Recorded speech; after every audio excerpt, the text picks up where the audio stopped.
চলো শুরু করি। আগের দিন পটাপট টাইম হয়ে গেছে, ম্যাডামও চলে আসবে। চলো শুরু করি। হচ্ছে কোথায় হয়েছিল? পাকস্থলী থেকে, এই সরি পাকস্থলী পয়েন্ট তো হয়ে গেছে, অগ্নাশয় টগ্নাশয় হয়ে গেছিল, ক্ষুদ্রান্তে শুরু হবে।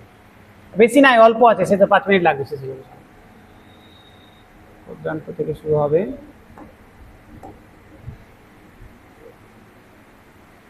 দেখো তাহলে আগের দিন যেটা পড়েছিলাম সেই অনুযায়ী খাবার এখন আমার কোথায় আছে? খাবার এখন পাকস্থলী থেকে নামবে, অগ্নাশয় থেকে এলএটি এসছে, পিত্তরস মিশে গেছে খাবারে, খাবারটা ক্ষার হয়ে গেছে, এলএটি মিশে গেছে, এবার খাবারটা আমার ক্ষুদ্রান্তে নামবে। ঠিক আছে, আসি ক্ষুদ্রান্ত। এই দেখো ক্ষুদ্রান্ত। ক্ষুদ্রান্ত স্যার দেখতে পাচ্ছ স্যার, ক্ষুদ্রান্তের এই যে পোর্শনটা দেখতে পাচ্ছ, ভিতরের পোর্শনটা, এটা হচ্ছে ক্ষুদ্রান্ত। ক্ষুদ্রান্তের 3টা অংশ ছোটবেলা থেকে পড়ে এসেছি, ডিওডেনাম, জেজুলাম আর ইলিয়াম।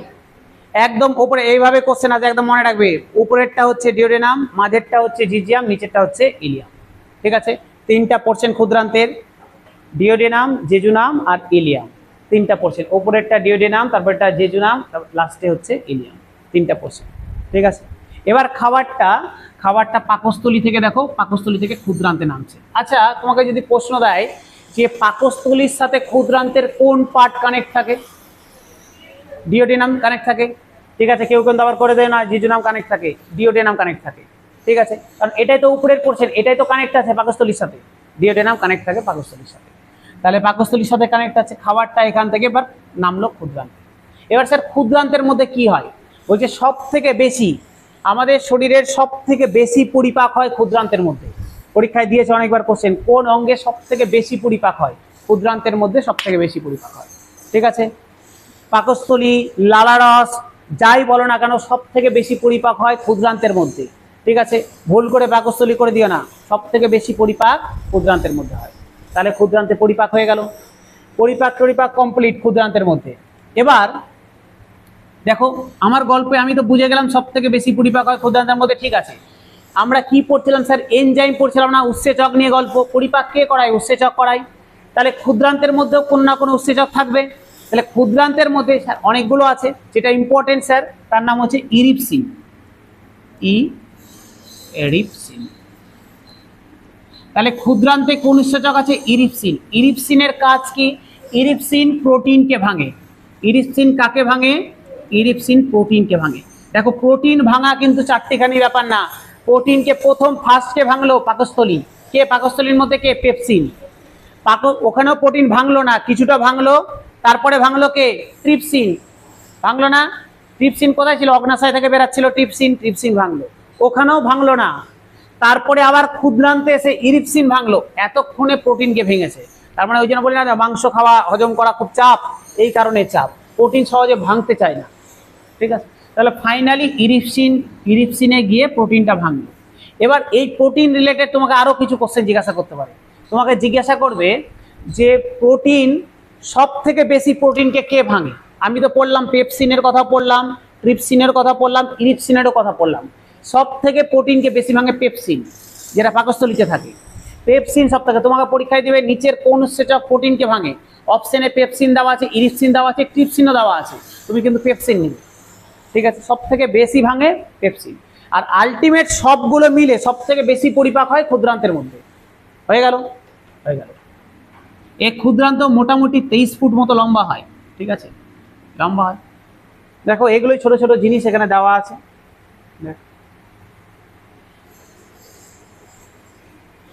ক্ষুদ্রান্তের উৎসেচক ইরিপসিন প্রোটিনকে ভাঙে। আচ্ছা হ্যাঁ, আরেকটা কথা স্যার, এটা এটা এটা হবে না, নিষ্ক্রিয় অঙ্গ, এটা ভুল লেখা আছে। ক্ষুদ্রান্তের যে নিচের অংশ, ক্ষুদ্রান্তের নিচের যে অংশ থাকে এটাকে ভিলাই বলে। ভিলাই যুক্ত থাকে ক্ষুদ্রান্তের নিচের অংশে, ভিলাই যুক্ত থাকে। পরীক্ষায় কোশ্চেন দিয়েছে ভিলাই, ইংলিশে ভিল্লি বলে। এই ভিলাই কোথায় যুক্ত থাকে? ক্ষুদ্রান্তের সাথে যুক্ত থাকে। ঠিক আছে, ভিলাই কার সাথে যুক্ত থাকে? ক্ষুদ্রান্তের সাথে যুক্ত থাকে।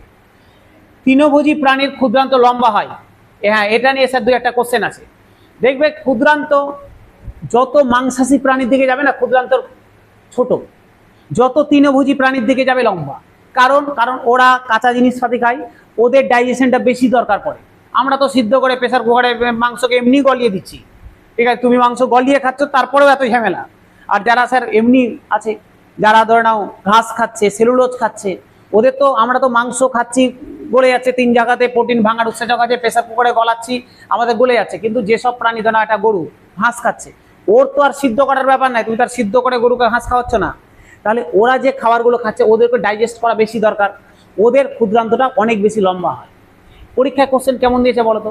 দিয়েছে 4টা প্রাণীর নাম দিয়ে দিয়েছে, বলছে নিচে কোন প্রাণীটার তোমার হচ্ছে গিয়ে ক্ষুদ্রান্ত বেশি লম্বা। 3টা মাংসাশী প্রাণী, 1টা তৃণভোজী প্রাণী আছে, বুঝতে পারলে? এরকম ভাবে কোশ্চেন আছে। ধরনাও দিয়ে দিয়েছে খরগোশ, বাঘ, মানুষ, আর একটা হয়তো দিয়ে দিয়েছে নেকড়ে, এরকম ভাবে দিয়ে দিয়েছে অপশন। তাহলে তুমি দেখতে পাচ্ছ যে একটাই ওখানে তৃণভোজী প্রাণী আছে, তৃণভোজী প্রাণী আছে, খরগোশ হবে অ্যান্সার। এইভাবে কোশ্চেন দিয়েছে, এটা গেল। আচ্ছা স্যার, ফ্যাটের আর্দ্র বিশ্লেষণে সহযোগিতা করে, ইমালসিফিকেশন অফ ফ্যাট। এবার আমাকে বুঝতে হবে স্যার ফ্যাটের ইমালসিফিকেশন কি জিনিস, ফ্যাটের আর্দ্র বিশ্লেষণ কি জিনিস। বলছে ফ্যাটের আর্দ্র বিশ্লেষণ মানে হচ্ছে একটা, এটা স্যার অনেক, স্যার এটার স্যার অনেক বড় কনসেপ্ট, আমরা ছোট্ট করে আমার এখানে যেটুকুটা পরীক্ষার জন্য লাগবে সেইটুকুটা বুঝো। বলছে ফ্যাট অনেক বড় একটা ফ্যাটের কণাকে ভেঙে ছোট ছোট টুকরায় টুকরায় পরিণত করাকে বলা হয় ফ্যাটের ইমালসিফিকেশন। বড় একটা ফ্যাটের কণা আছে, ওটাকে ভেঙে ছোট ছোট, কে ভাঙবে এবার, কে ভাঙবে স্যার, কে ভাঙবে? ওই যে এটার সাথে স্যার এটার কোনো কানেকশন নাই, কিন্তু ক্ষুদ্রান্ত হয়ে গেছে গল্প, ঠিক আছে? ফ্যাটের ইমালসিফিকেশন আলাদা পার্ট, আমি আলাদা জিনিস এটা বলছি, এটার সাথে ক্ষুদ্রান্তের কানেকশন নেই। বলছে একে ভাঙবে কে? এই যে ফ্যাটকে, ফ্যাটের যে টুকরা টুকরা করবে ফ্যাটকে, কে করবে? বলছে কে করবে স্যার? বাইল জুস না, বাইল সল্ট। এই যে আমরা বললাম না পিত্ত, পিত্ত লবণ, পিত্ত অ্যাসিড হয়, পিত্ত লবণ হয়, পিত্ত লবণ। আমাদের পাকস্থলীর মধ্যে যে পিত্ত লবণ, যেটা আমার লিভার থেকে আসছিল, যে লিভার পিত্তরস তৈরি করছিল না, ওই পিত্ত লবণটা গিয়ে ফ্যাটকে ভেঙে ছোট ছোট টুকরা টুকরায় ভেঙে দেয়, ছোট ছোট আকারে ভেঙে দেয়। লিভার থেকে আসলো পিত্ত লবণ, আসলো পিত্ত লবণ এসে বড় একটা ধরনের ফ্যাটের কণা আছে, ওটাকে ভেঙে ছোট ছোট কণায় পরিণত করলো। এই যে ছোট ছোট কণায় ভেঙে দেওয়া, এটাকে বলা হয় ইমালসিফিকেশন অফ ফ্যাট। বোঝা গেল? এটা কার মতো? এটা স্যার ওই যে বললাম এটা বড় কনসেপ্ট, এটাকে যদি বলা যায় এটা হচ্ছে এক ধরনের, কি বলবো এটা, বলবো হচ্ছে কি বলবো, কি বলতে যাব, মানে একটা প্রসেস আছে যেটার নাম ডিটারজেন্ট প্রসেস। তো এটা ডিটারজেন্ট প্রসেসের আন্ডারে আছে, তো আমার অত দরকার নেই। মাথায় রাখবে, একবার যেহেতু পরীক্ষায় কোশ্চেন দিয়েছে, মাথায় রাখবে যে আমরা যখন কোনো জায়গায় নোংরা জমে যায় না, ওই নোংরার উপরে যেমন আমরা সার্ফ দিত, সার্ফ বা সাবান দিই, তো ওই সার্ফ দিয়ে নোংরা পরিষ্কার করা, যেমন ধরো একটা বড় বড়, ধরো তোমার শরীরেই হোক বা জামা কাপড়ে নোংরার বড় বড় কণা জমে গেছে, আমরা যে ডিটারজেন্ট দিই, ওখানে ডিটারজেন্ট দিয়ে কি করি আমরা, প্রথমে ওই নোংরাটাকে ভেঙে দিই, ছোট ছোট টুকরায় ভেঙে যায়, তারপরে সেটা ওখান থেকে আলাদা হয়ে যায়। তো এই যে ফ্যাটের ইমালসিফিকেশন, এটা নোংরায়, দেখো নোংরার উপরে সাবানের প্রভাবের সাথে সামঞ্জস্যপূর্ণ। নোংরাতে যেমন সাবান দিলে বা সার্ফ দিলে, ডিটারজেন্ট দিলে যেমন হয়, অ্যাকচুয়ালি প্রসেসটার নামও ডিটারজেন্ট প্রসেস। তো সাবান দিলে যেমন হয়, সেই একই কাজটা ফ্যাটের ক্ষেত্রে হয়। একটা বড় ফ্যাটকে ওই বাইল তোমার হচ্ছে লবণটা গিয়ে, পিত্ত লবণটা গিয়ে তোমার হচ্ছে গিয়ে ভেঙে দেয়। একই রকম যেমন আমরা ডিটারজেন্ট দিয়ে যেমন আমরা নোংরাটাকে ভেঙে দিই, ওই রকম ভাবে, এই জন্য এটার সাথে সামঞ্জস্যপূর্ণ। পরীক্ষায় আবার কোশ্চেন ছিল এরকম যে এই যে বাইল লবণ দিয়ে, বাইল যে তোমার হচ্ছে পিত্ত লবণ দিয়ে এই ফ্যাটকে ভেঙে দেওয়া নিচের কোন প্রক্রিয়ার সাথে সামঞ্জস্যপূর্ণ, ওখানে একটা অপশন ছিল এটা। বোঝা গেল? বুঝতে পারলে? গেল স্যার। এটা একটু আগেই বললাম সব থেকে বেশি পরিপাক হয় ক্ষুদ্রান্তের মধ্যে, 23 ফুট মতো লম্বা হয় ক্ষুদ্রান্ত, বললাম।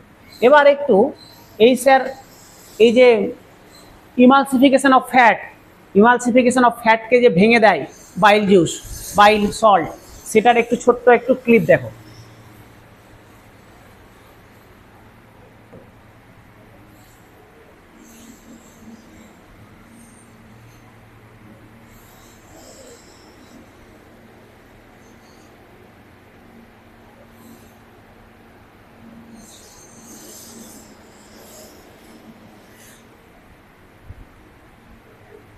দেখো, দেখলেই বুঝতে পারবে। দেখো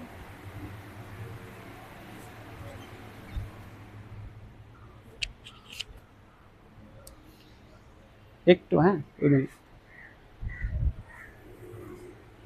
5 মিনিট।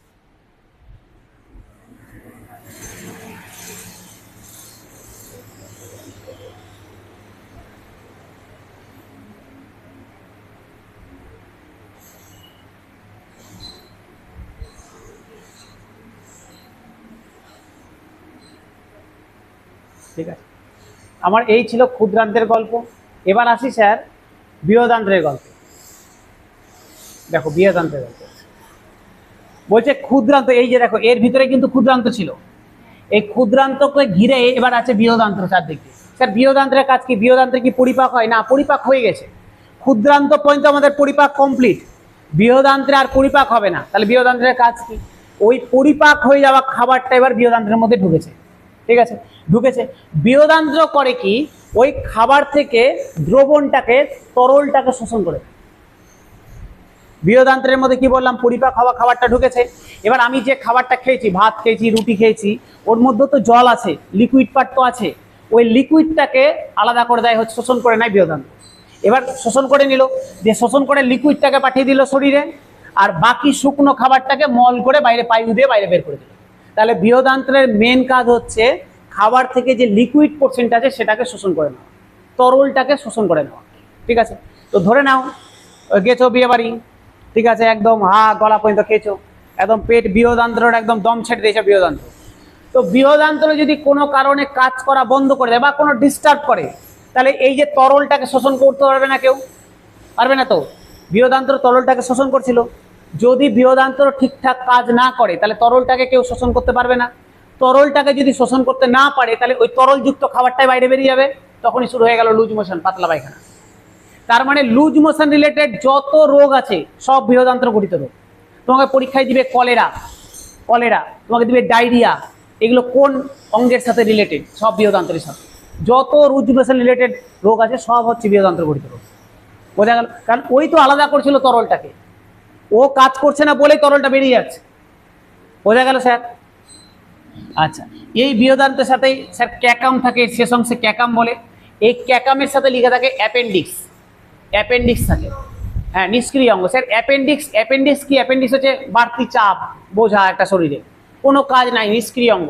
আগে কাজ করতো যখন প্রাচীন মানুষ ছিল, নিয়ান্ডারথাল, অস্ট্রালোপিথেকাস যখন মানুষ ছিল, যখন আমরা কাঁচা শাকসবজি খেতাম, সবুজ জাতীয় খাবার, সেলুলোজ জাতীয় খাবার যখন আমরা কাঁচা কাঁচা খেতাম, আগে মানুষ তো পাতা, ঘাস পাতা এগুলো এমনি খেত, তখন এটা কাজ করতো। অ্যাপেন্ডিক্সের কাজ হচ্ছে সেলুলোজ জাতীয় খাবারকে ভাঙা, মানে সবুজ জাতীয় খাবার, গাছের পাতা, শাক সবজি, এগুলোকে ভাঙতে সহযোগিতা করে অ্যাপেন্ডিক্স। এবার মানুষ যখন ডেভেলপড হলো, যখন আমরা মানে কি বলবো সিদ্ধ করে করে খেতে শিখলাম, তখন আর ভাঙার দরকার পড়লো না, ভাঙার দরকার নাই, এবার আমরা ভাঙছি না। এবার যখন আমরা মানে আমাদের ভাঙার দরকার নেই, আমি সিদ্ধ করেই খাচ্ছি, যখন সিদ্ধ করে খাচ্ছি ভাঙার দরকার নেই, আস্তে আস্তে এটা কাজ করা বন্ধ করে দিয়েছে। বন্ধ করতে করতে যুগের পর যুগ কাজ করছে না, করতে করতে এখন আমাদের এটা নিষ্ক্রিয় অঙ্গ হয়ে গেছে। এখন তুমি যদি কাঁচা খেয়েও নাও কাজ করবে না, কিন্তু তাহলে স্যার আবার খাওয়া শুরু করি, আবার কাজ করা শুরু করবে, করবে না, এটা নিষ্ক্রিয় অঙ্গ হয়ে গেছে। ঠিক আছে, এটা যখন একটু বড় হয়ে যায় তখনই কিন্তু পেটে গিয়ে আঘাত করে, তখন পেটে ব্যথা করে, তখন ডাক্তার করে অপারেশন করে কেটে দেয়। কাটলে কোনো অসুবিধা? কিচ্ছু অসুবিধা, নিষ্ক্রিয় অঙ্গ তো, কাটলে কোনো অসুবিধা নেই, কেটে বাইরে বাড়তি চাপ। বোঝা গেল? বুঝতে পারলে স্যার? এই কারণে দেখবে আমাদের একটা প্রচলিত কথা আছে যে বলে না রাত্রে শাক খেতে হয় না, মানে এই কারণেই বলে, কারণ শাকটা যতই সিদ্ধ করে খাই ওর মধ্যে তো সেলুলোজ আছেই। দিনে যখন আমরা শাক খাচ্ছি তো আমরা হাঁটাচলা করছি, শাকটা ডাইজেস্ট হয়ে যাচ্ছে, আর রাত্রেবেলা অ্যাপেন্ডিক্স তো আমার কাজ করছে না। যদি অ্যাপেন্ডিক্স কাজ করতো তাহলে রাত্রে শাক খেলেও কোনো অসুবিধা নেই। এবার রাত্রে শাক খেয়ে ঘুমিয়ে গেলাম, ও তো ডাইজেস্ট করার লোক নাই, সেলুলোজকে তো কেউ ডাইজেস্ট করছে না, তখনই রাত্রে শাক খেয়ে ঘুমালে সকালে যখন বাথরুম গেলে শাকই বেরিয়ে গেল, তাহলে ওই ডাইজেস্ট হয়নি তো, যেমন ছিল তেমনই থেকে গেছে, এই কারণেই বলে। কিন্তু গরু, ছাগল, ভেড়া এদের কিন্তু অ্যাপেন্ডিক্স কাজ করে, কারণ ওরা কাঁচা কাঁচা খাচ্ছে, ওদের কাজ করছে কিন্তু। ঠিক আছে স্যার, এখানে স্যার এই এর মধ্যে কি কোনো উৎসেচক আছে বৃহদান্ত্রে? হ্যাঁ আছে, বৃহদান্ত্রেও দুটো উৎসেচক আছে। এক হচ্ছে গিয়ে স্যার দুটো পদার্থ আছে, একটা হচ্ছে মিউলিন। মিউলিনের কথা আমরা আগেও পড়েছিলাম না, লালা গ্রন্থি পড়তে গিয়ে স্যাঁতস্যাঁতে করে দেয়। স্যার এখানেও সেম জিনিস, আমাদের মলকে স্যাঁতস্যাঁতে করে দেয় মিউলিন। ঠিক আছে, যে প্রাণীর মিউলিন বৃহদান্ত্রে যত বেশি থাকবে তার মল তত বেশি স্যাঁতস্যাঁতে হবে। দেবে গরু দেবে যখন পায়খানা করলো একদম পড়ে একদম গোটাটাই ছড়িয়ে গেল, মিউলিন প্রচুর। ঠিক আছে, মানুষের হালকা পরিমাণে থাকে, দেখবে কুকুরে চলে আসবে, কুকুর চলে আসো, বা তুমি ছাগলের চলে আসো, মিউলিন একদম কম, দেখবে ওদের শক্ত শক্ত একদম শুকনো শুকনো মল বেরোয়। তাহলে মিউলিন যত বেশি থাকবে মলে তত বেশি মলটা স্যাঁতস্যাঁতে হবে। বোঝা গেল? আর একটা থাকে বিলুরুবিন। বিলুরুবিন করে কি? বিলুরুবিন মলকে হলুদ কালার দেয়, হলুদ। তুমি স্যার খাচ্ছ শাক, খাচ্ছ সাদা সাদা ভাত, মল দিচ্ছে স্যার সব হলুদ, তাহলে পেটে তার হলুদের ফ্যাক্টরি নাই যে হলুদ করছে, তাহলে কিছু তো আছে যে ওই কালারটাকে হলুদ করছে, বিলুরুবিন করছে। গরুর ক্ষেত্রে বিলুরবিন থাকে না, ঠিক আছে, ওদের বিলুভার্ডিন থাকে, বিলুভার্ডিন সবুজ করে দেয়। দেখো এখানে আছে দেওয়া, স্যাঁতস্যাঁতে খাবার থেকে জল শোষণ করে বৃহদান্ত্র, বৃহদান্ত্র কাজ না করলে পাতলা পায়খানা জাতীয় হয়, যেমন কলেরা, ডায়রিয়া ইত্যাদি রোগ হয়। বৃহদান্ত্রে দুটো উৎসেচক থাকে, মিউলিন স্যাঁতস্যাঁতে করে, বিলুরবিন হলুদ রঙের জন্য দায়ী। অ্যাপেন্ডিক্স নিষ্ক্রিয় অঙ্গ যুক্ত থাকে, ক্যাকামের কথা একটু আগেই বললাম, সেলুলোজ জাতীয় খাবারকে পরিপাক করতে সহযোগিতা করে। আচ্ছা, মুখ থেকে পায়ু পর্যন্ত, আমাদের যে টোটাল মুখ থেকে পায়ু পর্যন্ত টোটাল যে দৈর্ঘ্যটা একদম টোটাল নিয়ে 9 মিটার, মাথায় রাখবে, পরীক্ষা দিয়েছিল, একদম টোটাল যে ডাইজেস্টিভ অর্গ্যানগুলো রয়েছে একদম মুখ থেকে পায়ু পর্যন্ত টোটাল দৈর্ঘ্য হচ্ছে 9 মিটার।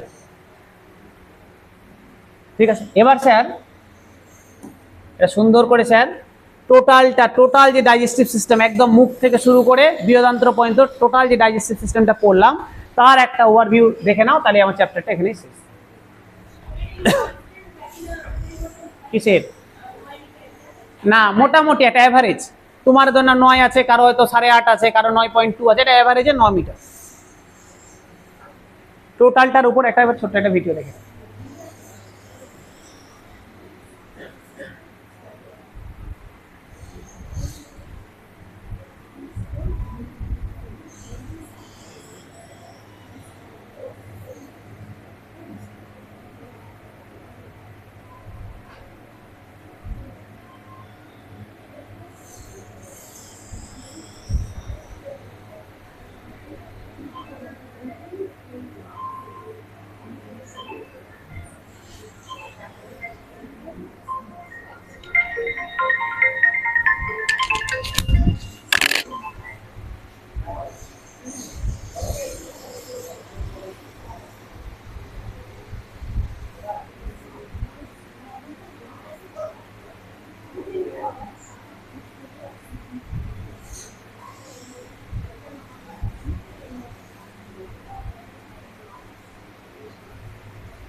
খাবারটার নামছে খাবারটার নাম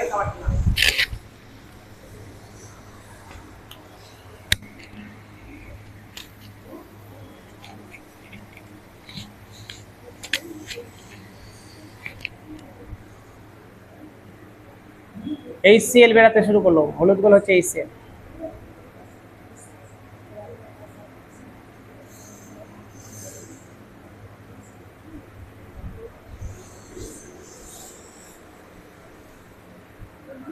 মিউকাস যেটা রক্ষা করছিল HCl থেকে।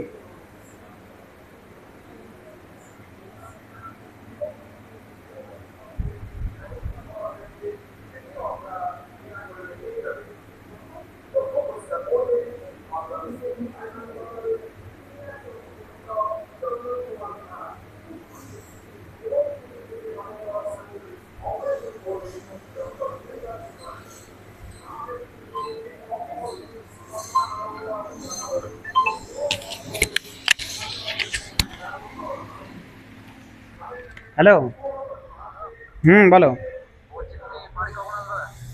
বাড়ি ঢুকবো ধরো এই 1:30 দিকে।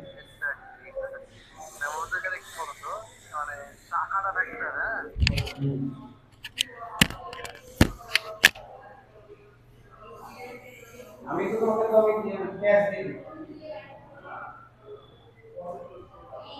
আর উই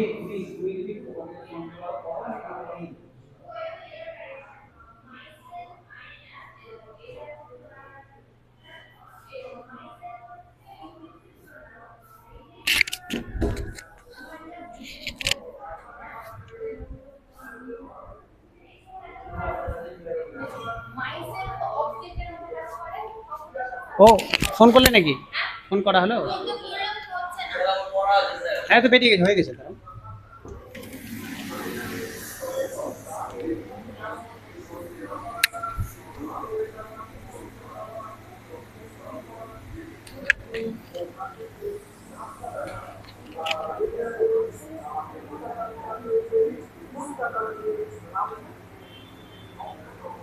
হয়ে গেল, সিনেমা শেষ।